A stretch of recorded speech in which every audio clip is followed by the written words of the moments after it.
Hi friends, ನಮಸ್ತೆ. Welcome back to my channel. ಹಂಪಿಯ ಇನ್ನೊಂದು ಎಪಿಸೋಡ್ಗೆ ನಿಮಗೆಲ್ಲ ಸ್ವಾಗತ. ಇದು ಏನು ನೋಡ್ತಾ ಇದ್ದೀರಾ? ಇದು ರಾಣಿದ್ದು ಸ್ನಾನಗೃಹ. ಅಂದರೆ ಇದರೊಳಗೆ ಸ್ವಿಮ್ಮಿಂಗ್ ಪೂಲೆಲ್ಲ ಇದೆ. ಹಿಂದಿನ ಕಾಲದ ವೈಭೋಗಗಳು ನೋಡಿ.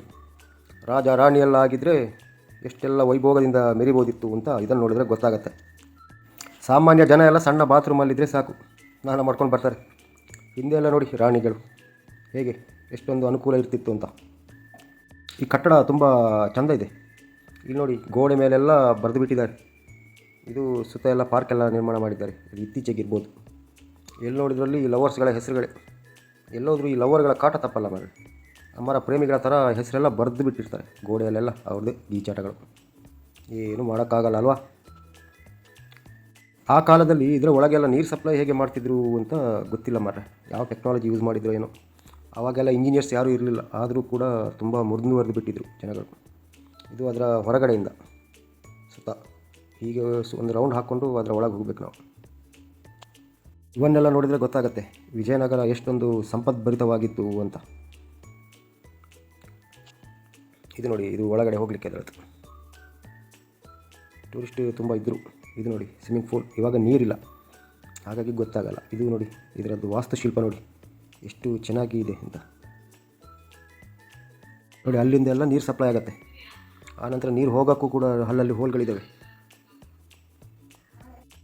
ಇದರ ಒಳಗಡೆ ಉಂಟಲ್ಲ, ಒಳ್ಳೆ ಏರ್ ಕಂಡೀಷನ್ ಥರ ಇದೆ. ಹೊರಗಡೆ ಅಷ್ಟು ಬಿಸಿಲಿದ್ರೂ ಕೂಡ ಇದರ ಒಳಗಡೆ ಒಳ್ಳೆ ಎ ಸಿ ಥರ ಇದೆ. ಅಂದರೆ ಎಲ್ಲ ಕಲ್ಲಿಂದಲೇ ಮಾಡಿದಾರಲ್ವಾ, ಹಾಗಾಗಿ ಅನಿಸುತ್ತೆ. ಒಳ್ಳೆ ಫೀಲ್ ಕೊಡುತ್ತೆ ಒಳಗಡೆ ಇದೆ. ಇದು ಸ್ನಾನಗೃಹ ಆದರೂ ಕೂಡ ಕೆತ್ತನೆಗಳಿಗೇನು ಕಮ್ಮಿ ಇಲ್ಲ. ಅಂದರೆ ರಾಣಿ ಎಷ್ಟು ವೈಭೋಗದಿಂದ ಜೀವನ ನಡೆಸ್ತಾ ಇದ್ಲು ಅಂತ ಇದನ್ನೆಲ್ಲ ನೋಡಿದರೆ ಗೊತ್ತಾಗುತ್ತೆ. ಅದೃಷ್ಟವಂತರಪ್ಪ. ರಾಜ ಯುದ್ಧ ಎಲ್ಲ ಮಾಡಬೇಕು, ರಾಣಿಗೆ ಅದೆಲ್ಲ ಇದೆಯಾ? ಆರಾಮಾಗಿದ್ದರೆ ಆಯಿತು. ಆನಂತರ ಅಲ್ಲಿಂದ ನಾವು ಹೊರಟ್ವಿ. ಇದು ಎಲೆಕ್ಟ್ರಿಕ್ ವಾಹನ, ಗೌರ್ಮೆಂಟ್ ಅವ್ರದ್ದಿದೆ. ಒಬ್ಬರಿಗೆ 20 ರೂಪಾಯಿನ ಟಿಕೆಟ್ ಇದೆ. ಟಿಕೆಟ್ ಮಾಡ್ಕೊಂಡು ಹೋದರೂ ನಡ್ಕೊಂಡು ಹೋಗ್ಬೋದು. ಟಿಕೆಟ್ ಮಾಡ್ಕೊಂಡು ಹೋದರೆ ಅದು ವಿಜಯ ವಿಠ್ಠಲ ದೇವಸ್ಥಾನಕ್ಕೆ ಹೋಗುತ್ತೆ. ಇದು ಹಂಪಿಯ ಬಜಾರ್. ಇದು ಹಿಂದೆ ಇಲ್ಲೆಲ್ಲ ಸಂತೆ ಮಾರ್ಕೆಟ್ ಮಾಡ್ತಿದ್ರಂತೆ. ಇದು ನೋಡಿ, ವಿಜಯ ವಿಠ್ಠಲ ದೇವಸ್ಥಾನ. ಇದು ದಾಳಿಕೋರರ ಹೊಡೆತಕ್ಕೆ ಸಿಕ್ಕಿ ಯಾವ ಥರ ಆಗಿದೆ ನೋಡಿ. ಅದರ ಮೇಲ್ಛಾವಣಿಗೆ ಹೋಗಿಬಿಟ್ಟಿದೆ. ಇದು ಇದ್ದಿದ್ದರೆ ಎಷ್ಟು ಬ್ಯೂಟಿಫುಲ್ ಆಗಿರ್ತಿತ್ತು ಅಂತ ನಾವು ಇಮ್ಯಾಜಿನ್ ಮಾಡ್ಕೊಳ್ಬೋದು. ಇಲ್ಲಿ ಟಿಕೆಟ್ ಮಾಡಬೇಕಂತಿಲ್ಲ. ನಾವು ಈ ಹಿಂದೆ ಟಿಕೆಟ್ ಮಾಡಿದ್ವಲ್ಲ, ಅದರಲ್ಲೇ ಎಂಟ್ರಿ ಕೊಡ್ತಾರೆ ಇಲ್ಲೂ ಕೂಡ. ಇದರಲ್ಲೂ ಕೂಡ ತುಂಬ ಅದ್ಭುತ ಕೆತ್ತನೆಗಳಿವೆ. ಆದರೆ ಇದು ಎಲ್ಲ ಒಡೆದಾಕ್ಬಿಟ್ಟಿದ್ದಾರೆ.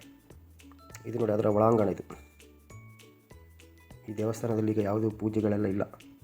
ಇದು ಗೊತ್ತಿರ್ಬೋದು ನಿಮಗೆ. ನೋಡಿ, 50 ರೂಪಾಯಿ ನೋಟಿನ ಮೇಲೆ ಪ್ರಸಿದ್ಧ ಕಲ್ಲಿನ ರಥ ಇರೋದು ಇಲ್ಲೇ. ಇಲ್ಲಿ ಎಲ್ಲರೂ ಬಂದುಬಿಟ್ಟು 50 ರೂಪಾಯಿ ನೋಟ್ ಹಿಡ್ಕೊಂಡ್ಬಿಟ್ಟು ಅದರ ಜೊತೆ ಸೆಲ್ಫಿ ವೀಡಿಯೋ ಎಲ್ಲ ಮಾಡ್ಕೊಳ್ತಾರೆ. ಎಲ್ಲರೂ 50 ರೂಪಾಯಿ ನೋಟ್ ಒಂದು ಇದ್ದೇ ಇರುತ್ತೆ. ಮತ್ತು ಸಂಗೀತ ಕಂಬ, ಸರೆಗಮಪ ಹೇಳುತ್ತಲ್ವ ಕಂಬ, ಅದು ಕೂಡ ಇರೋದು ಇದೇ ದೇವಸ್ಥಾನದಲ್ಲಿ. ಆದರೆ ಇವಾಗೆಲ್ಲ ಅದಕ್ಕೆ ಬಿಡಲ್ಲ. ಅದೆಲ್ಲ ಜನ ಕಲ್ಲಲ್ಲೆಲ್ಲ ಅದಕ್ಕೆ ಹೊಡಿತಾರೆ ಅಂಥೇಳಿ ಎಲ್ಲ ಬಂದ್ ಮಾಡಿಬಿಟ್ಟಿದ್ದಾರೆ. ಅದರ ಮೇಲೆ ಹೋಗಲಿಕ್ಕಿಲ್ಲ ಇವಾಗ. ಜನರು ಹಾಗೆ ಅಲ್ವಾ, ಯಾವುದನ್ನು ಕೂಡ ಮಿಸ್ಯೂಸ್ ಮಾಡ್ಕೊಳ್ಳೋದು ಜಾಸ್ತಿ. ನೋಡಿ, ಅದು ಕಲ್ಲಿನ ಕಂಬಗಳಿರೋದೆಲ್ಲ ಅದರಲ್ಲಿ ಎಲ್ಲ ಜೀರ್ಣೋದ್ಧಾರ ಮಾಡ್ತಾ ಇದ್ದಾರೆ ಇವಾಗ. ಆದರೆ ಹಿಂದಿನ ಹಾಗೆ ಮಾಡೋಕ್ಕೆ ಸಾಧ್ಯ ಇಲ್ಲ ಅನಿಸುತ್ತೆ. ಆದರೂ ಮಾಡೋಷ್ಟು ಮಾಡ್ತಾ ಇದ್ದಾರೆ, ಎಷ್ಟಾಗುತ್ತೋ ಅಷ್ಟು ಗೌರ್ಮೆಂಟ್ನವರು.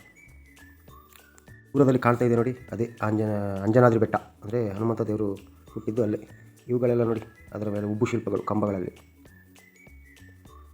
ಯಾವ ರೀತಿ ಬಿಡಿಸಿದ್ದಾರೆ ನೋಡಿ.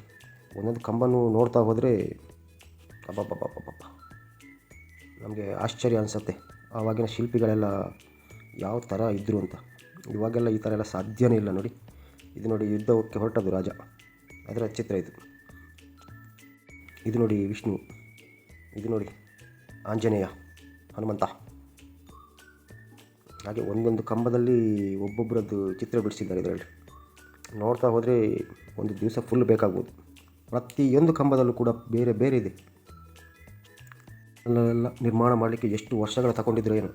ಅದು ನೋಡಿ, ಇದನ್ನು ನಾಶ ಮಾಡಬೇಕಾದ್ರೆ ಅವರಿಗೆ 6 ತಿಂಗಳು ಬೇಕಾಯ್ತಂತೆ. ಹಾಗಾದರೆ ನೀವೊಮ್ಮೆ ಇಮ್ಯಾಜಿನ್ ಮಾಡ್ಕೊಳ್ಳಿ, ಆಗ ಎಷ್ಟು ಅದ್ಭುತವಾಗಿ ಇದ್ದಿರಬಹುದು ಅಂತ. ಒಂದು ವೇಳೆ ಹಾಗೆ ಇದ್ದಿದ್ದರೆ ಇವಾಗ ಎಷ್ಟು ಚೆಂದ ಕಾಣಿಸ್ತಿತ್ತು ನಮಗೆ ಅಲ್ವಾ. ತುಂಬ ನೋಡಿ, ಕೆಳಗಡೆಯಿಂದ ಕೂಡ ಅಡಿಪಾಯದಲ್ಲೂ ಕೂಡ ಅಷ್ಟೇ ನೋಡಿ, ಕುದುರೆ, ಆನೆ, ಒಂಟೆದೆಲ್ಲ ಚಿತ್ರ ಇದೆ. ಇದು ನೋಡಿ, ಯಾರೋ ಅರಸಂದಿರಬೇಕು, ಎಷ್ಟು ಚೆನ್ನಾಗಿ ಮಾಡಿದ್ದಾರೆ ಅಂತ. ಎಲ್ಲ ಕಡೆ ಪ್ರತಿ ಕಲ್ಲನ್ನು ಕೂಡ ನೋಡ್ಕೊಂಡು ಹೋಗಬೇಕು, ಆ ಥರ ಶಿಲ್ಪಕಲೆಗಳಿದ್ದಾವೆ.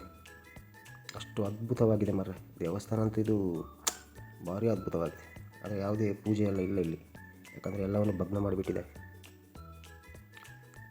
ಮತ್ತು ಇದು ಹಾಡೊಂದಿದೆ ಅಲ್ವಾ, ಕೇಳಿಸದೆ ಕಲ್ಲು ಕಲ್ಲಿನಲಿ ಹಂಪಿಯ ಗುಡಿ ಗತ ವೈಭವ ಸಾರಿ ಹೇಳುತ್ತಿದೆ ಹಂಪಿಯ ಗುಡಿ ಅಂತ.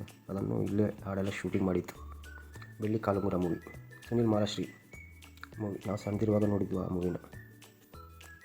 ಇದು ವಿಜಯ ವಿಠ್ಠಲ ದೇವಸ್ಥಾನದ ಒಳಗಡೆಯಿಂದ ನೋಡಿ, ಒಂದೊಂದು ಕಂಬಗಳು ನೋಡಿ ಯಾವ ಥರ ನಿರ್ಮಾಣ ಮಾಡಿದ್ದಾರೆ ಅಂತ. ಆಗಿನ ಕಾಲದಲ್ಲಿ ಜನರಿಗೆ ಅಷ್ಟು ಪುರ್ಸೊತ್ತು ಕೂಡ ಇತ್ತು ಮಾರ್ರೆ. ಇವಾಗೆಲ್ಲ ಅಲ್ಲಿ ಅಷ್ಟು ಟೈಮ್ ಎಲ್ಲಿದೆ? ಇವಾಗೆಲ್ಲ ದುಡ್ಡಿನ ಮೇಲೆ ಅಲ್ವಾ, ಅವಾಗೆಲ್ಲ ಆಗಿರಲಿಲ್ಲ. ರಾಜ ಏನು ಹೇಳ್ದ ಅದನ್ನು ಮಾಡ್ತಿದ್ರು. ಇದು ನೋಡಿ ಕೋತಿಯ ಚಿತ್ರ, ಅದು ಎಷ್ಟು ಚೆನ್ನಾಗಿ ಮಾಡಿದ್ದಾರೆ. ಈ ಹಂಪಿಯಲ್ಲಿರೋದೆಲ್ಲ ಜಾಸ್ತಿ ಕೋತಿನೇ. ಆದರೂ ಇಲ್ಲಿಯ ಕೋತಿಗಳು ಏನು ಕಾಟ ಕೊಡಲ್ಲ ಮಾರ್ರೆ, ಬೇರೆ ಕಡೆ ಹಂಗೆ ಜನರೊಟ್ಟಿಗೆ ಒಳ್ಳೆ ಬೆರಿತವೆ ಇಲ್ಲಿಯ ಕೋತಿಗಳು ಕೂಡ. ಇದು ನೋಡಿ ಮಹಿಳೆ, ವಿಜಯನಗರದ ಕಾಲದಲ್ಲಿ ಜನಜೀವನ ಹೇಗಿತ್ತು ಅಂತ ತೋರಿಸುವಂಥ ಉಬ್ಬು ಶಿಲ್ಪಗಳಿವೆಲ್ಲ. ಜನರು ತುಂಬ ವೈಭೋಗದಿಂದ ಮೆರಿತಾ ಇದ್ದರು ಅನಿಸುತ್ತೆ ಆ ಕಾಲದಲ್ಲಿ. ಇದು ದೇವಸ್ಥಾನದ ಒಳಗೆ ಹೋಗೋ ಎಂಟ್ರೆನ್ಸ್, ದೇವಸ್ಥಾನದ ಗರ್ಭಗುಡಿಗೆ ಹೋಗುವಂತಹ ಎಂಟ್ರಿ ಇದು.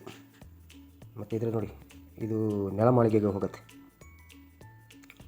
ದೇವಸ್ಥಾನದ ಸುತ್ತ ಹಾಕಲಿಕ್ಕೆ ಉಂಟಲ್ವ, ಇಲ್ಲಿ ಗರ್ಭಗುಡಿಗೆ ಸುತ್ತ ಹಾಕಬೇಕಂದ್ರೆ ನಾವು ನೆಲಮಾಳಿಗೆಯಲ್ಲಿ ಹೋಗಬೇಕು. ಇದು ಹೆಚ್ಚಿನವರು ಇಲ್ಲಿಗೆಲ್ಲ ಹೋಗಲ್ಲ, ಅವ್ರಿಗೆ ಗೊತ್ತಿರಲ್ಲ ಯಾರಿಗೂ. ಅಲ್ಲೇ ಹೊರಗಡೆಯಿಂದ ನೋಡ್ಕೊಂಡು ಹೋಗ್ತಾರೆ. ನೀವು ಯಾರಾದರೂ ಹೋದರೆ ಇದರೊಳಗೆ ಹೋಗಿ, ತುಂಬ ಚೆನ್ನಾಗಿದೆ ಮರ. ನೋಡಿ ಫುಲ್ಲು ಕತ್ಲೆ ಇದೆ, ಡಾರ್ಕ್ನೆಸ್. ಇದು ನೋಡಿ, ಇದು ಗರ್ಭಗುಡಿಯ ಸುತ್ತ ಇದು ಹೊರಗಡೆ. ಮತ್ತು ಬೆಳಕೆಲ್ಲ ಬರಲಿಕ್ಕೆ ಒಂದು ಸಣ್ಣ ಸಣ್ಣ ಹೋಲ್ ಮಾಡಿದ್ದಾರೆ ನೋಡಿ. ಇದು ಫುಲ್ಲು ಕತ್ಲೆ. ಇದು ಅದರ ಒಳಗಡೆ ಏನು ಕ್ಯಾಮರಕ್ಕೆ ಏನೂ ಕಾಣಿಸಲ್ಲ, ಅಷ್ಟು ಡಾರ್ಕ್ನೆಸ್ ಇದೆ. ಇದು ನೋಡಿ, ಇಲ್ಲೆಲ್ಲ ಒಂದು ಸಣ್ಣ ಸಣ್ಣ ಹೋಲ್ ಮಾಡಿದ್ದಾರೆ. ಆ ಹೋಲಿಂದ ಸೂರ್ಯನ ಬೆಳಕು ಬರುತ್ತೆ.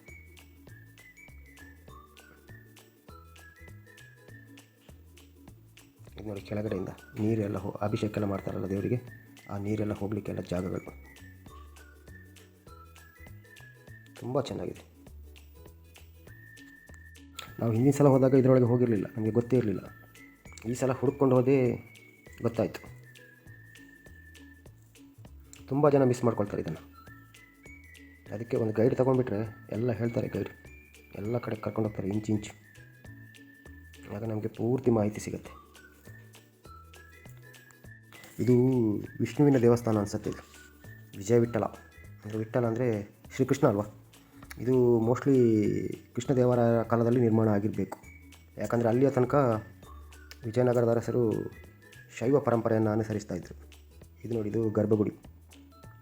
ಎಲ್ಲ ಏನೂ ಇಲ್ಲ, ದೋಚಿ ಬಿಟ್ಟಿದ್ದಾರೆ ಅನಿಸುತ್ತೆ, ಅಥವಾ ಬೇರೆ ಕಡೆ ತಗೊಂಡೋಗಿ ಪ್ರತಿಷ್ಠಾಪನೆ ಮಾಡಿದ್ದಾರೋ ಗೊತ್ತಿಲ್ಲ. ಖಾಲಿ ಇದೆ ನೋಡಿ, ಏನೂ ಇಲ್ಲ ಇಲ್ಲಿ, ಮೂರ್ತಿ ಏನೂ ಇಲ್ಲ.